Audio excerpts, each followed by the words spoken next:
नमस्कार प्रिय दर्शकों, हाजिर हूँ मैं फलित ज्योतिष पाठ 15 लेकर। आज हम सभी जानेंगे कि कुंडली के 12 भावों से क्या विचार करें, इनके नामों को जानेंगे। इसीलिए आज का पाठ है भाव परिचय। आज फलित ज्योतिष 15 में पाठ 15 में भाव परिचय पर चर्चा होगी। और किसी भी ये जो भाव हैं, भाव सभी निर्धारित हैं और राशियाँ निर्धारित नहीं है एक जगह पर। यहाँ पर जो अंक लिखा है या आज राशि, इनसे आप राशियों को नहीं समझेंगे या भाव, इनसे आप समझेंगे पहला भाव या दूसरा भाव या तीसरा भाव, ऐसे आपको समझना है। और आपकी कुंडली में कोई भी अंक कहीं भी लिखा हो सकता है, 1 से लेकर 12 तक का कोई भी अंक कहीं भी लिखा हो सकता है। तो इसका अर्थ वहाँ पर राशि होगा। और यहाँ पर मैं भावों को आज बता रहा हूँ, आज राशियों की चर्चा नहीं हो रही, ये आपको ध्यान में रखना है। तो आइए पाठ को प्रारंभ करते हैं।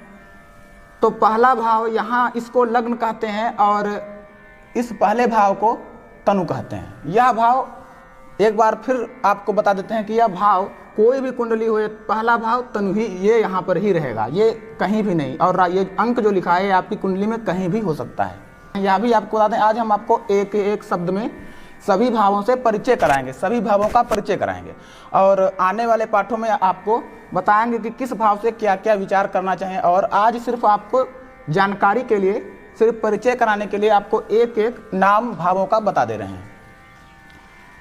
वहीं पहला भाव तनु, जिसे तन कहते हैं, और वहीं दूसरा भाव धन, यहाँ से पैतृक संपत्ति, कुटुंब इत्यादि का विचार करते हैं, दूसरा भाव धन। और वहीं तीसरे भाव को सहज भाव कहते हैं और यहाँ से बल पराक्रम, भाई बहनों का विचार इत्यादि करते हैं। यहाँ से माँ का विचार होता है, भूमि भवन वाहन इत्यादि का विचार होता है, इसलिए इस भाव को सुख का भाव कहते हैं।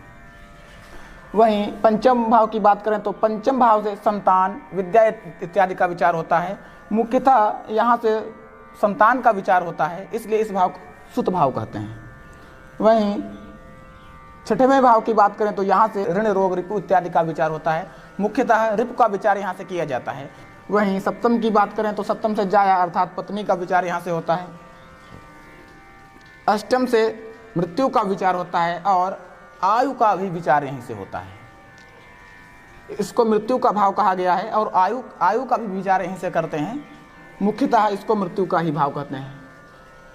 नवम भाव की बात करें तो यहाँ से धर्म, इसको भाग्य भाव भी कहते हैं, आपके धर्म से ही आपका भाग्य है, तो इस भाव को धर्म का भाव कहते हैं। दसम भाव की बात करें तो यहाँ से कर्म, यहाँ से कर्म का भी विचार किया जाता है। 11वें भाव से आय का भी विचार किया जाता है और 12वें से व्यय। एक बार पुनः आपको फिर से बता देते हैं कि पहले भाव से तनु अर्थात तन, दूसरे भाव से धन, तीसरे भाव से बल पराक्रम इत्यादि भाई बहन, चौथे भाव से सुख, माँ, भूमि भवन वाहन इत्यादि का विचार चौथे भाव से, 5वें से संतान विद्या, 6ठे से ऋण रोग रिपु, 7वें से जाया अर्थात पत्नी, 8वें से मृत्यु आयु।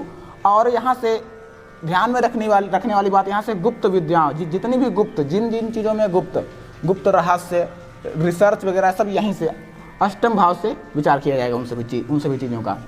नवम भाव से भाग्य धर्म, ये भाग्य भाव है, यहाँ से धर्म का विचार करेंगे नवम भाव से। दसम भाव से कर्म का, एकादश भाव से आय और द्वादश भाव से व्यय का भी विचार होगा। तो मुझे आशा है कि आज का पाठ आप सभी को पसंद आया होगा। पुनः हाजिर होंगे अगला पाठ लेकर, तब तक के लिए धन्यवाद।